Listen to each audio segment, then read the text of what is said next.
Assalamualaikum warahmatullahi wabarakatuh.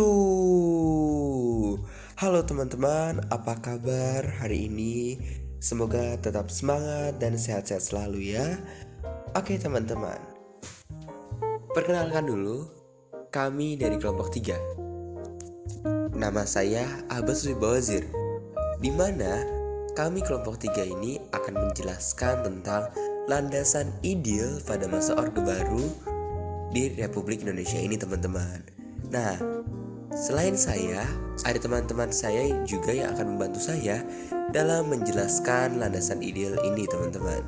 Yang pertama yaitu ada Geisha, ada Nandika, ada Haris, ada Shiva, dan juga ada Ivan teman-teman. Oke, kita akan langsung masuk ke dalam materinya. Teman-teman tahu gak sih apa itu landasan ideal pada masa Orde Baru? Oke, biar Abbas jelaskan ya. Landasan ideal pada masa Orde Baru adalah sesuatu yang bersangkutan dengan gagasan dasar bernegara, yaitu Pancasila dan falsafah kenegaraan. Maka, kedua hal tersebut harus dipegang teguh dalam kehidupan berbangsa maupun bernegara rakyat Indonesia. Landasan ideal pada masa Orde Baru adalah sesuatu yang bersangkutan. Landasan ideal Orde Baru di Indonesia yaitu adalah Pancasila dan falsafah kenegaraan. Utamanya pada landasan ideal Indonesia yaitu pada sila kedua yang berbunyi kemanusiaan yang adil dan beradab. Apa sih maksudnya dari sila kedua tersebut? Maksudnya adalah Indonesia menempatkan diri sebagai bagian dari manusia di dunia. Selain itu, Pancasila menjadi norma hukum atau pokok kaidah fundamental dengan kedudukan yang kuat, tetap, tidak berubah, serta mempunyai nilai luhur di dalam setiap silanya yang menjadi kepribadian bangsa Indonesia. Oke teman-teman, kira-kira sekarang sudah punya gambaran ya tentang landasan ideal pada masa Orde Baru di dalam Republik Indonesia ini. Nah, setelah ini akan ada teman saya yaitu Geisha yang akan menerangkan tentang penerapan Pancasila pada masa Orde Baru ini. Penerapan Pancasila masa Orde Baru. Masa kepemimpinan Presiden Soeharto tahun 1966 sampai 1998, Pancasila dipertahankan sebagai dasar negara. Keberadaan Pancasila bahkan semakin kuat di era Orde Baru. Dalam masa pemerintahannya, Soeharto berusaha untuk memulihkan kembali kondisi di Indonesia pasca kekacauan yang terjadi di era Soekarno. Pancasila dalam pemerintahan. Liberalisme awalnya diterapkan dalam kepemimpinan, tetapi tidak berlangsung lama karena pemerintah mencari format politik baru. Sistem ini bergeser menjadi otoriter setelah format politik terbentuk. Diakui dalam Undang-Undang Nomor 15 Tahun 1969 dan Undang-Undang Nomor 16 Tahun 1969. Pasca undang-undang tersebut, sistem politik kembali menjadi otoriter karena demokrasi liberal dianggap bertentangan dengan Pancasila. Orde Baru kemudian muncul untuk menegakkan Pancasila dan Undang-Undang Dasar 1945. Meskipun dalam praktiknya demokrasi berjalan secara pseudo-demokratis. Nah teman-teman, tahu nggak sih pada penerapan Pancasila masa Orde Baru mempunyai kelebihan dan kekurangan loh. Di sini, saya Nandika akan menjelaskan tentang kelebihan penerapan Pancasila pada masa Orde Baru. Yang pertama, terbentuknya lembaga negara yang selaras dengan UUD 1945. Pada masa Orde Baru, terjadi pembentukan lembaga-lembaga negara yang sesuai dengan Konstitusi UUD 1945. Hal ini membantu dalam menjaga stabilitas dan konsistensi dalam penerapan Pancasila sebagai ideologi negara. Kedua, menurunnya tingkat kemiskinan dan tercukupinya kebutuhan pangan.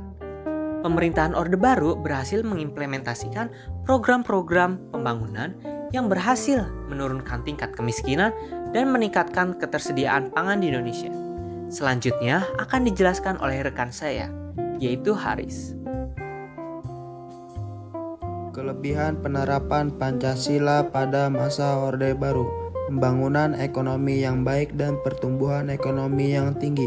Pada masa Orde Baru, Indonesia mencapai pertumbuhan ekonomi yang signifikan. Pemerintah berhasil mendorong pembangunan infrastruktur dan sektor-sektor ekonomi lainnya yang berkontribusi pada pertumbuhan ekonomi yang tinggi. Kelemahan penerapan Pancasila pada masa Orde Baru. Kesenjangan sosial di masyarakat pada masa Orde Baru. Meskipun terjadi kemajuan ekonomi, masih terdapat kesenjangan sosial yang signifikan antara kelompok-kelompok masyarakat. Hal ini mengakibatkan ketimpangan dalam distribusi kekayaan dan kesempatan di masyarakat. Kelemahan penerapan Pancasila pada masa Orde Baru. Maraknya korupsi, kolusi, dan nepotisme. Pada masa Orde Baru, terjadi kasus-kasus korupsi, kolusi, dan nepotisme yang melibatkan pejabat pemerintah dan keluarga mereka. Hal ini merusak prinsip-prinsip Pancasila yang menekankan keadilan dan kejujuran. Kelemahan penerapan Pancasila pada masa Orde Baru, pelanggaran hak asasi manusia. Pada masa Orde Baru, tercatat banyak pelanggaran hak asasi manusia yang dilakukan oleh aparat keamanan dan pemerintah. Hal ini bertentangan dengan nilai-nilai Pancasila yang menekankan penghormatan terhadap martabat dan hak asasi manusia. Apa saja sih peran-peran Indonesia ke ranah internasional pada masa Orde Baru? Nah, di sini peran Indonesia pada KTT ASEAN adalah sebagai tuan rumah penyelenggaraan KTT ASEAN ke-1 di Bali yang diselenggarakan pada 23 sampai 24 Februari tahun 1976. Hasil KTT ASEAN ke-1 ini adalah kesepakatan tentang pembentukan Sekretariat ASEAN yang berpusat di Jakarta.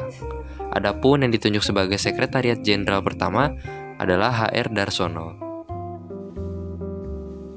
Yang kedua itu adalah APEC atau Asia Pacific Economic Cooperation. Kontribusi utama Indonesia pada awal pembentukan APEC adalah merumuskan Bogor Declaration pada saat keketuaan APEC Indonesia tahun 14 hingga 15 November 1994, Indonesia menjadi ketua APEC untuk periode 1994 hingga 1995. Termasuk di dalamnya adalah Bogor Goals. Bogor Goals menjadi fokus utama APEC untuk membentuk suatu kawasan Asia Pasifik yang lebih bebas dan terbuka bagi perdagangan dan investasi. Target pencapaian Bogor Goals bagi negara maju adalah pada 2010. Sementara bagi negara berkembang adalah pada 2020. Namun, pada sidang APEC di Tokyo tahun 1995, memutuskan bahwa era perdagangan bebas akan mulai pada tahun 2003 untuk negara maju dan 2010 untuk negara berkembang. Nah, itu semua sudah dijelaskan ya. Terima kasih. Jika ada kurang kami mohon maaf yang sebesar-besarnya. Saya memutuskan untuk menyatakan berhenti dari jabatan saya sebagai Presiden Republik Indonesia. On May 2017, Indonesia will mark the 19th year anniversary since the fall of Suharto's new order. Suharto ruled Indonesia for 32 long years, an era that saw a massive transformation in our society, but was also filled with massive human rights violations. Today, many Indonesians who live through the new order and tired of today's understandably chaotic political system reminisce about Suharto's rule as the good old times. These sentiments are sometimes shared by today's younger generations, who consider such a time as a time where Indonesia's sovereignty was supposedly respected and order reigned. However, many of these younger people did not know the dark side of those times. Indonesian history textbooks and Indonesian government still forbids the mention of the more violent aspects of Indonesian history. So today, let's take a closer look on how Suharto came to power, how he ruled, and the hangovers of the new order. Here are the things that are banned in Indonesia's history textbooks. Most Indonesians are familiar with the term G30 SPKI, or the 30th of September movement. The government version of the events is that the PKI, or the Indonesian Communist Party, attempted a coup against then-President Sukarno. But this is a version of history most serious Indonesian and foreign scholars consider dubious at best, and outright propaganda at worst. The coup, many assert, was actually masterminded by Suharto himself as a way to end President Sukarno's 20-year reign. This was not an overnight coup. It was finally completed on March 1966 through what is called Super Semar, Order of March 11th, which gave the authority to Suharto, then a lieutenant general, to take whatever measures he deemed necessary to restore order to the chaotic situation. What the textbooks did not mention here is that the order doesn't appear to be authentic, and in fact there are numerous versions of the order. The Sukarno family even alleges that the official version was fake, to give Suharto authority he was never actually given. After this, Sukarno was sent into exile and died a lonely, broken man on Buru Island. But things have just started for Suharto's new order. He began hunting down the Indonesian Communist Party, killing the party chairman Aidit, and enlarged the scope of his hunt, targeting any leftist individual or even anyone against his takeover, branding them all as communists and enemies of the state. The intensity of the government's approval of this plan led to a massive bloodbath across the archipelago. Murder was so rampant that eyewitness reports said the rivers often ran red with blood, and one of the key executors of this plan, Saru Edi Wibowo, estimated that this resulted in around 3 million deaths. For those not executed, tens of thousands of others were held as political prisoners, detained without trial for decades and tortured. Even some of Indonesia's most beloved literary figures, such as Pramoedya Anantatur and Sitor Situmorang, were caught up in this groundswell. Many women activists were also detained, raped, and tortured. From this point on, this supposed attempt to restore order became state-sanctioned crimes against humanity, killing former independence war heroes, community and thought leaders, as well as anyone who would stand against Suharto's takeover. To this day, the government and many Indonesians either don't know or are still in denial of this incident. So much so that the closest attempt to bring this event to justice was at the International People's Tribunal in Den Haag, where many Indonesians in exile, victims, and family members of victims all came together with the help of the international community to hold a trial of sorts to ultimately judge Indonesia guilty of crimes against humanity. Until today, this propaganda of fearing communists still exists. There is still a black mark on people whose families was a part of the Communist Party, and some have even attempted to discredit President Jokowi, the current president, by saying he has family members affiliated with the Communist Party. Aside of this genocide, Suharto's legacy exists in nepotism and corruption.